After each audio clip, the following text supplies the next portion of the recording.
Welcome back po ulit sa aking channel. So, lately, na-busy tayo, dahil meron tayong mga pinagkaabalahan. Then, syempre, peak season na, so, hindi ko maharap mag-update sa inyo. So, ngayon, sasagutin ko na lahat ng inquiries nyo regarding sa Pasinaraw. Isahan na lang para so i-content ko na lang. Una po, ngayon, kahit ngayon kayo magpa-reserve, wala po talaga mabibigay sa inyo na unit. Actually, yes, to be honest, wala pong mabibigay na unit. Pag Pasinaya po ang inyong i-avail. Wala.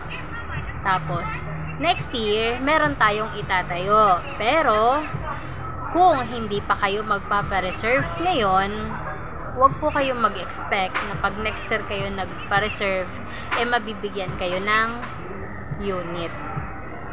Opo, ganun. Kasi, so far, marami pa pong mga naka-pending na mga reservation sa office na hindi pa po nabibigyan ng unit. Marami pa po. Maraming hindi pa nabibigyan. So, hindi lang naman sa office namin, sa realty namin, halos lahat naman ng realty may mga nakapending pa na hindi pa nabibigyan ng unit until now. So, ang tanong nyo, kung pwede na ba kayong mag-reserve? Oo, pwede. Basta po willing to wait po tayo. Kasi, lagi ko naman sinasabi sa inyo na kapag Pasinaya ang in-avail nyo is 2 to 3 years po expected. So, wag po tayo mag-expect na agad-agad mabibigyan tayo ng unit. So, wala pong mabibigay, na instant. Wala. So, bakit ko ini-inform kayo? Kasi ayoko umasa kayo. Kung ano mo yung mga naririnig nyo sa iba na ahente na mabibigyan kayo. Wala po. Unless na lang talaga may mga nag-back out or may mga na-reject. Tapos, masingit kayo. So, yun is once in a blue moon nangyayari, bihirang-bihira.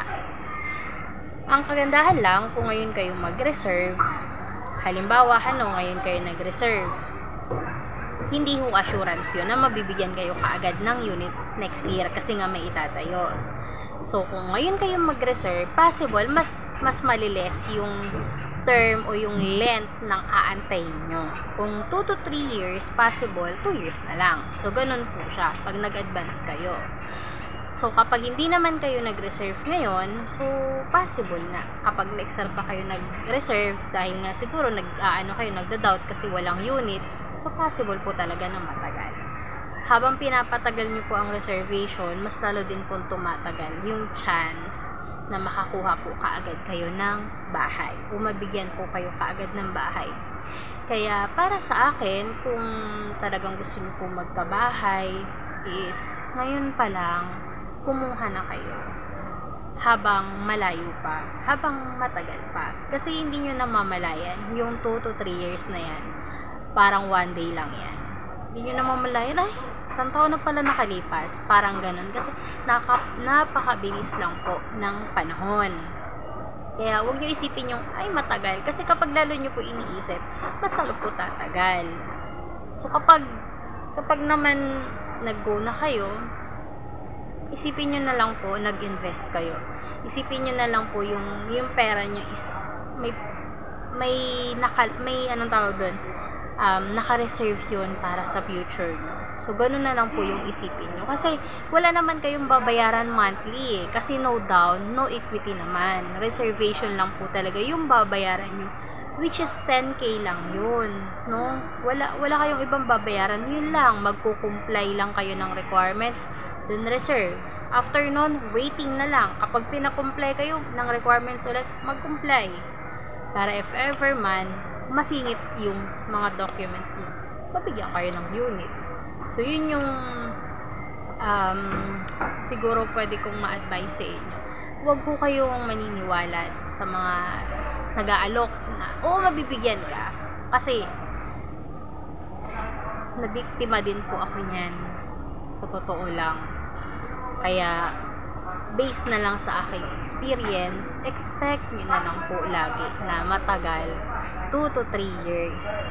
Kasi ako dati may nangako din sa akin yan eh, before, nung nag-avail ako, before pa ako naging ahente. Sabi niya sa akin nun, mag-avail ka na, kumuha ka na, kasi ganto-ganto, may unit na daw na available na nakatayo. 2 to 3 months daw, mabibigyan ka na ng ano. Syempre, ako, nangungupahan ako. Matagal na ako nangungupahan. So, sino ba yung ayaw ng bahay? So, ang nangyari, sa sobrang excited ko, nangungutang ako. Nangutang ako ng pang-reserve. So, inutang ko lang. Basta sabi ko, 2 to 3 months, bahala na. Ganon. So, sobrang excited ko. Pero at the end, na-disappoint ko. Kasi, hindi nangyari yun. So, yun yung lesson learned na natutunan ko na ayaw ko nang ipasa sa inyo. Or ayaw ko nang madanasan ulit ng mga buyer ko in the future. Kasi mahirap po na paasahin. Kasi syempre, alam ko lahat tayo gustong magkaroon ng sariling bahay. Nagmamadali tayo. Pero syempre, sa kagustuhan natin nun, hindi talaga natin pwedeng makuha yan ng madalian unless na lang po talaga RFO ang i-avail natin. Pero yun nga po, as of now, wala ho tayong RFO na unit na pasinaya. So, pre-selling po talaga ang meron. At merong itatayo next year, wala pang pinaka-final na location, pero dito pa din naman siya sa Sanaik, either sa Muson o sa Labak. Pero wala pang exact na address na pwede ko maibigay sa inyo kasi wala pa naman binababa ang office namin ng pinaka-location talaga. So, hoping soon kapag natapos na ang na-finalize na yan na project kung saan man dito banda sa naikitatayo yan, i-inform ko naman kayo kung sakaling gusto nyo pa din ng pasinaya. So, kung ayaw nyo naman, pwede tayo sa ibang pabahay. So, marami naman tayong pabahay. So, nakadepende lang yan sa inyo. And then, uulitin ko, wala hong mura ha. Huwag ko kayo maghahanap sa akin ng 2,000 lang ang monthly. Wala na hong ganun. Kasi, isipin nyo ngayon pag nag-bid space kayo, 2,000 to 5. Bid space lang po yun. Ang liit. As in, tulugan lang. Tapos gusto mo up and down, house and lot, magmamanti ka ng 2,000. Ha? Wala kong ganun. So, I hope nasagot ko yung mga inquiries nyo. So, sana kung meron pa man at willing na kayong mag-reserve, ano nyo lang ako, i-PM or mag-comment kayo para ma-assist ko kayo. So, please share this and pa-subscribe na din po sa aking YouTube channel para sa susunod po updated kayo. Then, syempre, tulong nyo na din po yun sa akin.